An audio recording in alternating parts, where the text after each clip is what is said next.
¿Cómo están? Nuevamente les agradezco que puedan acompañarme en este nuevo video. Agradezco mucho a la comunidad que se está uniendo poco a poco para poder debatir más cosas y además les voy avisando, vamos a hacer eventos en directo, como ya lo hemos hecho el año pasado, con diferentes ponentes de diferentes países, con diferentes puntos de vista sobre problemáticas a nivel global, a nivel latinoamericano y también a nivel peruano. Pueden ustedes comentar y decirlo. Les comento además que en Instagram estoy empezando a colgar algunos videos. Pueden ustedes revisar estos videos. Estos videos están en mis historias. Síganme en Instagram como Jerjes Loaiza Sociólogo, síganme en Facebook como Jerjes Loaiza Sociólogo, síganme en Twitter como Jerjes Loaiza Sociólogo y por supuesto aquí en el YouTube para poder participar de estos videos, de estos eventos y de todo este debate. Hoy quiero hablar de algo muy difícil, muy complicado, Sendero Luminoso. El terrorismo en el Perú, que va del año 80 al año 2000, según el informe de la Comisión de la Verdad y Reconciliación, en torno a lo que estudió en esos 20 años, porque luego han habido una serie de continuidades que no son momento de debate en este instante, fue muy duro para el país. Sendero Luminoso y el MRTA terminaron haciendo del país un país de pérdidas económicas y principalmente de pérdidas en cuanto a vida se refiere. Entonces quiero detenerme únicamente en Sendero Luminoso. Se ha puesto muy de moda hablar del terrorismo hoy en día, pero hablar de manera irresponsable del terrorismo. Así que quiero dar algunas cifras primero. El terrorismo tuvo como resultado más de 69.000 muertes, casi 70.000 muertes, según el informe de la Comisión de la Verdad y Reconciliación.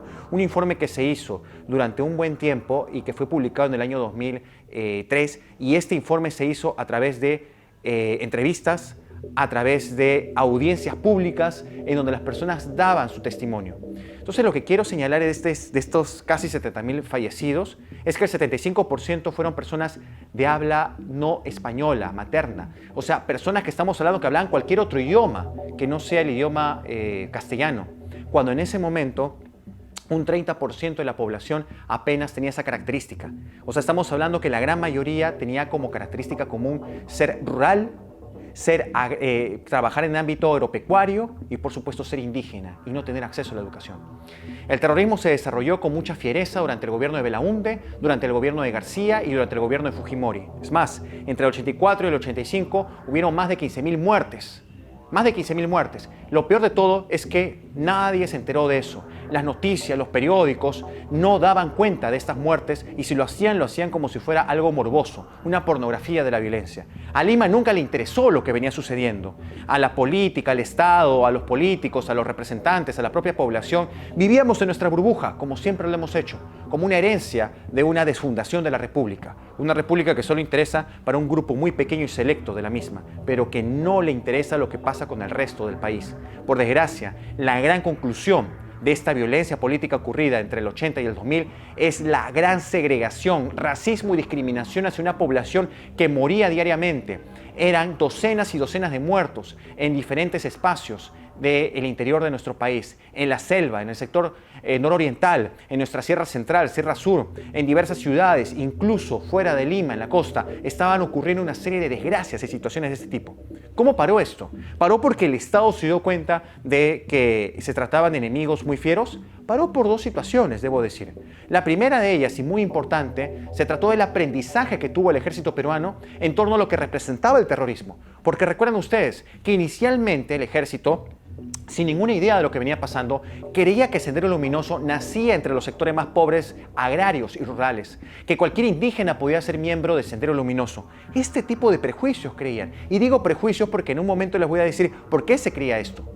Lo cierto es que entendiendo cómo operaba y entendiendo que las rondas campesinas eran fundamentales para luchar contra Sendero, pudieron aliarse y vencerlo. Sendero tuvo que admitir su derrota diciendo algo que en realidad era falso. Decía que habían llegado al equilibrio estratégico. El equilibrio estratégico era señalar y decir que tenían la misma potencia y poderío que el Estado mismo. Por ende, era momento de llegar a Lima. Habíamos llegado al equilibrio estratégico con el Estado. Mentira.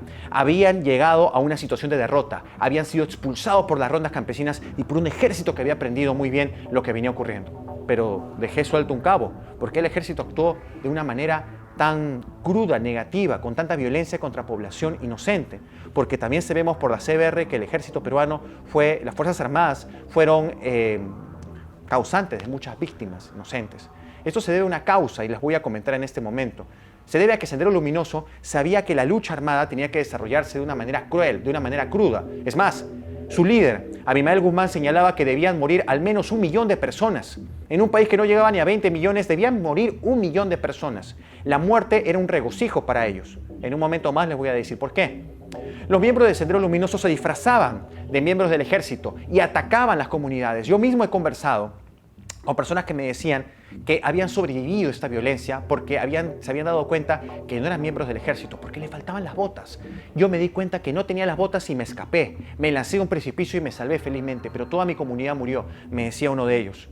Se vestían de miembros del ejército para hacer creer a la población que el ejército era el asesino, que el ejército era el causante y que la población se una contra el Estado. Pero no solo hacían eso, se disfrazaban de la propia población, de un comunero común, de un poblador común de las zonas más pobres, para hacerle creer al ejército que eran las personas comunes las que estaban propiciando esta violencia. Querían provocar en el ejército una acción violenta contra la propia población. Se disfrazaban de esta población, pero no solo mataban, mataban de una manera cruel, torturaban, desmembraban, hacían provocar un dolor tremendo, dinamitaban cuerpos en la ciudad de Lima, por ejemplo. Ellos querían hacer con la violencia una especie de aprendizaje por parte de lo que la población tenía que hacer, tenerle miedo a Sendero Luminoso. Sendero atacó inicialmente Chuchi, en Ayacucho. En realidad las víctimas, hay que decirlo, fueron principalmente, un 80% de las víctimas fueron de los departamentos más pobres del Perú, o sea, donde el Estado no tenía ninguna presencia. Sendero Luminoso aprovechó que el Estado estaba relajado, que la población estaba relajada porque poco tiempo atrás había desarrollado la reforma agraria. El pedido tan grande que el comunismo, el socialismo y todos los partidos de izquierda habían deseado por tantos años, la reforma agraria.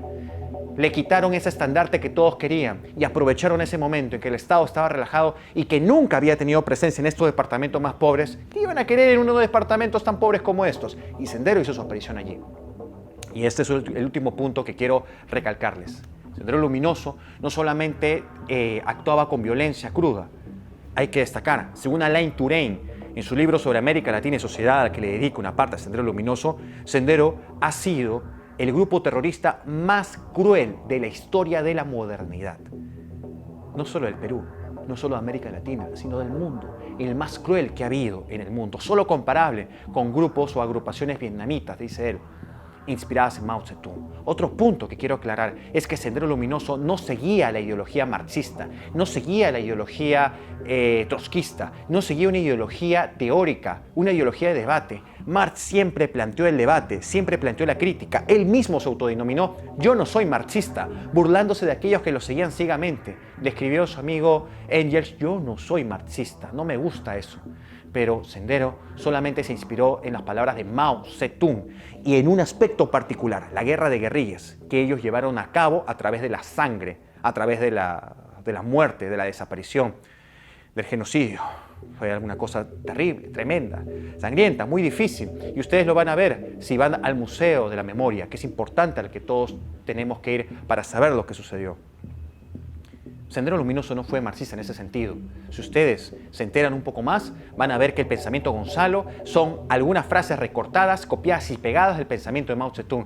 No tiene ningún tipo de habilidad para comprender lo que era el país. Como decía Gonzalo Portocarrero en Profetas del Odio, el señor Abimael Guzmán jamás siquiera se ensució las botas, los zapatos, para ir al campo. No tenía ni idea de lo que hablaba. Él hablaba de 1 millón de muertos, claro, 1 millón de muertos, principalmente pobres, indígenas, sin educación, ni ningún tipo de acceso a una ciudadanía que merecían desde hace mucho tiempo atrás.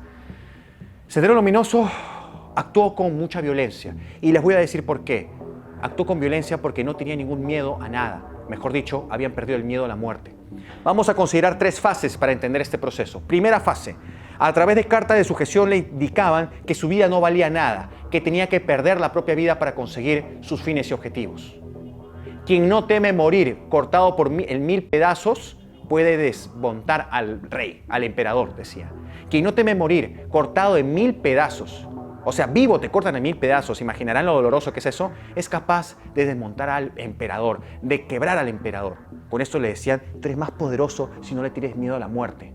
Y las personas empezaron a creer esto. Los miembros de Sendero Luminoso creían que al perderle el miedo a la muerte eran sumamente fuertes y que lo podían hacer todo. Al perderle el miedo a la muerte perdieron el valor de la vida. El segundo punto fue matar. Podían matar y asesinar porque no tenían ningún miedo en absoluto o mejor dicho, no había ningún valor absoluto a la vida misma. No tenían ningún valor hacia ella, así que podían matar sin ningún problema. Como alguna vez me dijo un exalcalde, estaban a punto de matarme y esa persona me miró a los ojos y por un instante dudó. Fue en ese momento que aproveché y huí, le eché tierra a los ojos y huí. Fue en un instante, Sendero Luminoso no dudaba, mataba y asesinaba instantáneamente y lo hacía, como lo estoy comentando, justamente por ese segundo punto, porque había perdido completamente el miedo mejor dicho, había perdido el valor de todo lo que representaba la vida. Y el tercer punto es el más doloroso. Había hecho de esto un deleite, un placer.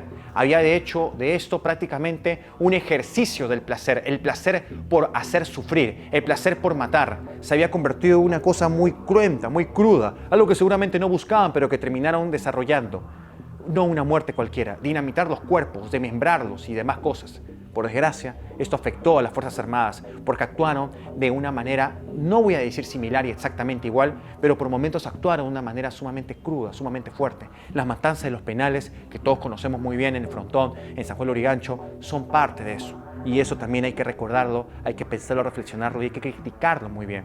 Como también los excesos por parte de las rondas campesinas o de las comunidades que actuaron asesinando también, como por ejemplo a los reporteros en Uchuracay. Y demás aspectos que hay que recordarlos y criticarlos duramente. Todo esto fue Sendero Luminoso.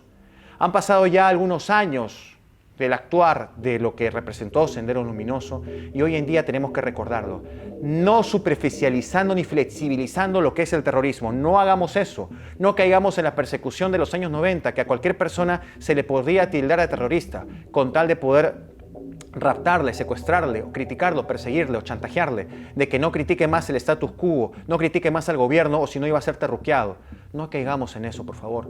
Sendero Luminoso fue una época muy triste, muy dura. He pensado varias veces en hacer este video, no, porque es muy difícil para nosotros recordar y saber esto. Les recomiendo que lean, no libros, no novelas. Es importante que las lean. Lean la CBR, lean este informe, lean estos tomos, léanlos, por favor. Enterémonos de lo que sucedió y no terruquemos nunca más como si fuera algo tan sencillo y tan flexible, porque estamos haciéndole daño no solamente a esa persona, sino a la historia de nuestro país y a las miles de víctimas que por desgracia tuvieron que sortear ese momento. Víctimas principalmente quechohablantes, aymarhablantes, pobres, sin educación, sin acceso a la educación, rurales y los aspectos más alejados del país.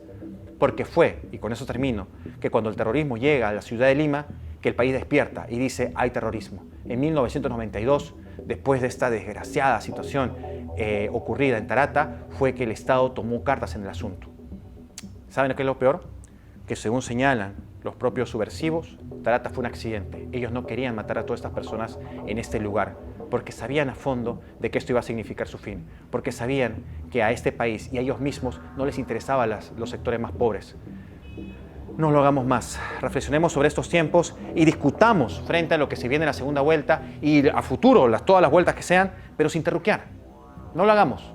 Esto es dañino para nuestra historia y para nosotros mismos como peruanos, que tenemos que mejorar nuestra situación, nuestra economía, nuestra política, nuestra cultura, nosotros mismos.